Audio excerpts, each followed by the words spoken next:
A last chorus for your ears only. I'm David Alpern. I'm Catherine Herzog with this news quote.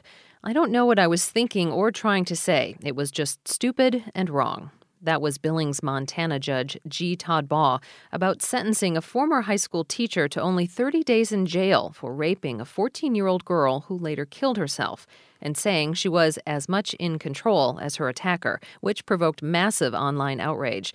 A higher court later prevented Baugh from a harsher resentencing, leaving that to the normal appeal process. Now this. Sunshine on my shoulders makes me happy. Sunshine in my eyes can make me cry. Musical theater star Sutton Foster remembers loving that John Denver classic on her parents' 8-track. But after including it in 2 CDs and a debut cabaret act at Manhattan's sophisticated Carlyle Hotel Cafe, she thought she and the song were quits. And yet the Sunny singer and song will be united once again this week in a return engagement at the Carlyle, along with numbers by Frank Lesser, Yip Harburg, Harold Arlen, and other masters of the Great American Songbook. Foster has won a score of nominations and awards for her roles in major musicals, including Thoroughly Modern Millie, Little Women, Shrek the Musical, Young Frankenstein, The Drowsy Chaperone, and a revival of Cole Porter's Anything Goes. She's also an artist with a showing set for later this month. And to talk about her art, theater, and cabaret career, for your ears only, Sutton Foster is on the line now. Welcome to our show. Hi, thank you. First, tell us where you were born and raised and when you started singing. I was born in Statesboro, Georgia. I think my parents said I started singing. I would make up my own operas in the bathtub and sort of terrorize my family. But I think the first time I really sort of discovered that I could sing was at an audition for our local community theater in Augusta, Georgia, for Annie. And I was 10 years old, and I had to sing in front of, at the piano. And my mom said everybody got quiet, and I was listening, and I was just like, doo-doo-doo, no clue. And they cast me as Annie. Did you feel a personal connection with your role in Millie, a small-town girl seeking her fortune in the big city in the jazz age, for which you won a Tony?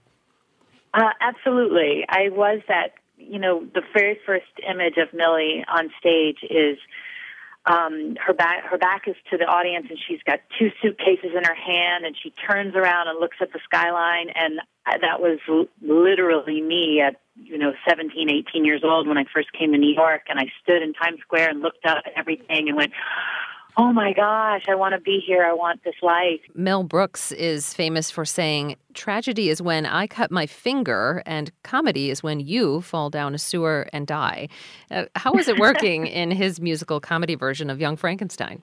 It was surreal. I remember the very first rehearsals. I was sitting in that room and I thought, how did this happen? I felt like I had been invited to sit at the adult table at Thanksgiving. It was amazing to be able to work with him, to say his lines, to be in his presence, to sit at a bar and have like a beer with him. Talk about your return to the Carlyle and the persistence of that John Denver song. I grew up loving John Denver. There's just a purity and I don't know, it's sort of, when you think about songs that sort of speak about your own essence, for some reason that song is everything that I am, I guess, in so many ways. On a less sunny note, you do Down with Love by Harburg and Arlen. Is taking a tougher line important to break free of the ingenue image? I think so, absolutely. I mean, life isn't all puppy dogs and rainbows. The show that I'm doing, coming up is it really is speaking up to where I am in my life right now, and everything isn't sunshine on my shoulders. That's a part of life, but I've definitely had lots of ups and downs. I've had a lot of ups, a lot of downs, and it's great to be able to express all of those in song. And that's what's great about doing your own show, is that you can say and do whatever that's you, that evokes of you. I don't think I'll ever be doing like deep, dark, tragic things, because that isn't me, but it is fun to sort of explore all the corners of my life. A 60s and 70s singing sensation Joni Mitchell on a recent radio interview said that she always considered herself basically a visual artist, a painter. Talk about your approach to painting and the showing you have scheduled this month. Oh my goodness! Well, I'm so excited. I always thought of it as as an outlet, as a creative, as an artist, as a performer. We spend a lot of time like waiting for the phone to ring and waiting for that next job. And then, so what do you do with all that in between time? Like, where does all that creativity go? And that's one of the things I love about doing my own show, is I can develop things in between other jobs. And then another big outlet for me is painting and drawing. And I'm one of my longtime dressers, Julian Havard, who we've worked together for 12 years, and I are doing a show in New York at the Tagliatelle Galleries in Chelsea.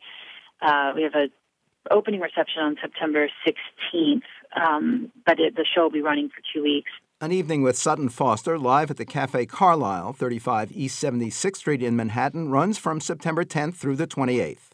Sunshine, almost always makes me high.